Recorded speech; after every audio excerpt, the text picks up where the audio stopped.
Assalamualaikum warahmatullahi wabarakatuh. Waalaikumsalam warahmatullahi wabarakatuh. Perkenalkan, nama saya Isma dari kelas 12 4. Dengan berdirinya saya di sini, saya ingin mempresentasikan resensi novel yang telah saya buat dari novel Akananta. Dengan dasar isinya, pertama-tama saya akan menjelaskan identitas buku, tentang penulis, sinopsis, isi buku, perbedaan cover, kelebihan, kekurangan menarik, rekomendasi, dan rekomendasi. Yang pertama, judulnya ada Akananta. Di sebelah sini ada covernya. Ini adalah cover cetakan pertama di tahun 2020. Penulisnya Amanda Audria. Genrenya family angsat. Angsat itu adalah perasaan sedih dan perasaan yang sangat sedih yang mendalam gitu. Terus penerbitnya Akad, tahun terbitnya 2020, ini cetakan pertama, dan cetakan terakhirnya di cetakan kelima tahun 2024. Halamannya ada 256 halaman.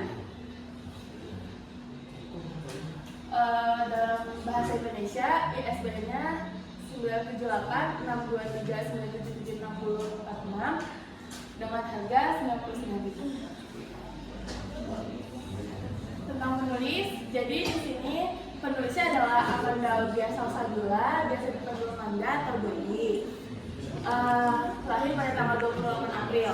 Jadi kebetulan buku Akananta ini adalah buku pertama dari Amanda Audria Salsabila, dan sekarang Amanda Audria Salsabila ini baru menerbitkan 2 novel.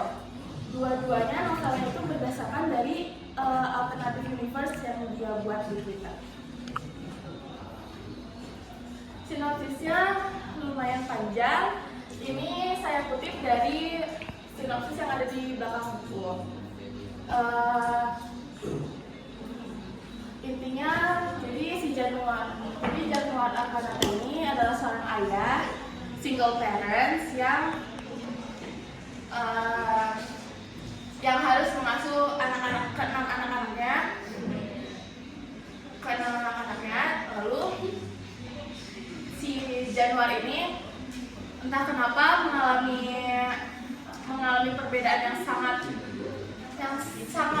berbeda karena dari kehilangan ibu dan anak pertamanya. Jadi saya akan jelaskan isi bukunya lebih dalam. Novel ini mengisahkan tentang konflik keluarga dari Akananta ini dengan sosok ayah yang telah saya sebutkan tadi bernama Januar, dan anaknya ada 7 bersaudara, laki-laki semua. Yang pertama ada Kavin, Ray, Dian, Abel, Raven, JJ, dan Atta.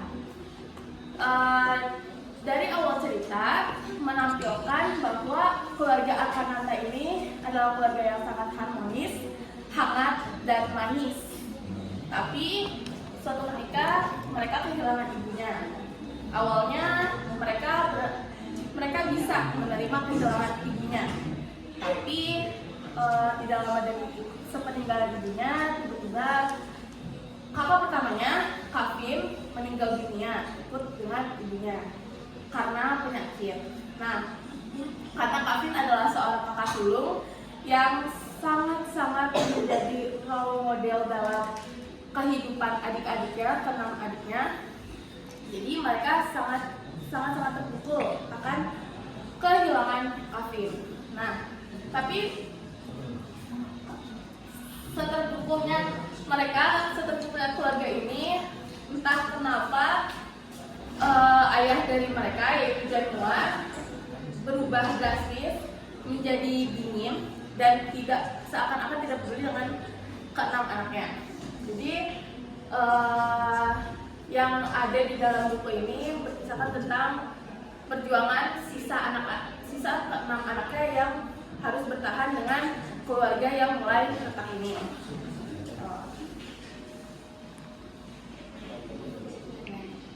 Nah, jadi buku ini sudah 5 kali dicetak.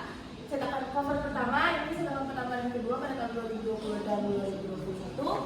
Cover kedua mulai diperbarui dengan lebih fresh dan lebih bagus, yaitu cetakan ketiga dan keempat pada tahun 2022 dan 2023, dan ada cover ketiga yang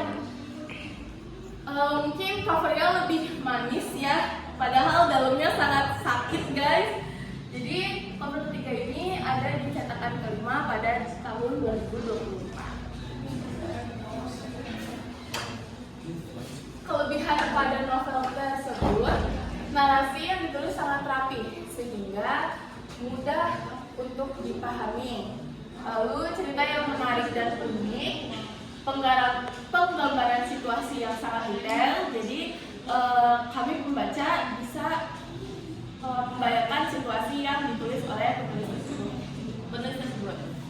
Lalu ada yang menariknya, ada rahasia dari salah satu tokoh yang berhasil membuat saya sebagai pembaca bingung dan penasaran akan kehadiran tokoh tersebut. Lalu penulis berhasil membuat tokoh Januar sebagai tokoh yang menyebalkan. Membaca dapat merasakan kekesalan pada tokoh tersebut. Dan yang keenam, ada brothership atau persaudaraan mereka yang sangat ditonjolkan pada cerita ini, berhasil menciptakan perasaan hangat pada pembacanya.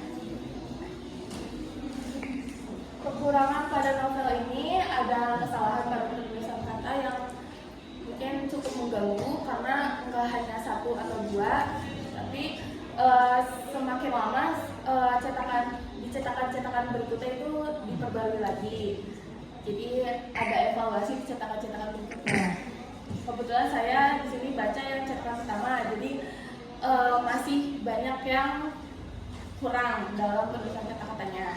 Nah, yang kedua ada cerita yang sedikit membosankan karena di sini emang ceritanya banyak tentang perdebatan antara ya itu lagi gitu. Tapi di situ kayak jadi bikin bosan karena topnya balik lagi ke itu lagi.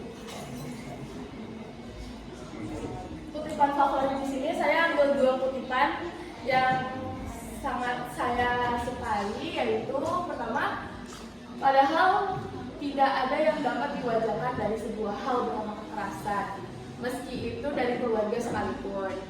Mengapa saya menyukai kutipan tersebut? Karena kutipan ini sangat bermakna dan mengingatkan pembaca pada kehidupan yang dimana masih banyak di luar sana yang mewajarkan kekerasan dalam keluarga atau menutupi kekerasan yang dilakukan oleh anggota keluarga berdasarkan pada kasih sayang. Yang kedua, di sini ada dialog dari tokoh Januar pada anaknya Kavin sebelum Kavin meninggal.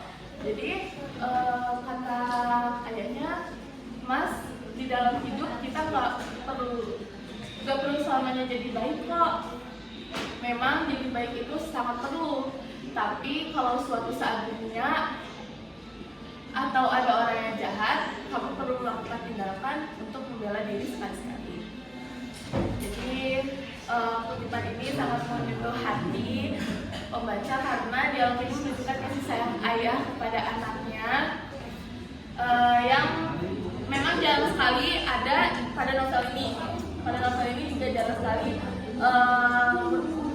sekali dialog-dialog antara kasih sayang anak dan orang tua dan anaknya. Nah, jadi di sini juga menyadarkan pembaca bahwa baik itu penting, tapi tetap saja harus melihat situasi agar tidak merugikan diri sendiri. Rekomendasi untuk pembaca, jadi saya merekomendasikan buku ini untuk dibaca untuk remaja usia 13 tahun sampai orang tua. Karena novel ini memiliki banyak nilai moral yang dapat diimplementasikan pada kehidupan sehari-hari. Cocok juga dibaca oleh remaja yang menyukai cerita yang sedih tentang keluarga dan fanfiction tentang NCT Dream. Kemudian juga fanfiction dari boy group NCT Dream. Ini dokumentasi saya membaca buku Arkanata. Ini cover cetakan pertama ya. Sekian dari saya. Mohon maaf jika ada kesalahan Wassalamualaikum warahmatullahi wabarakatuh.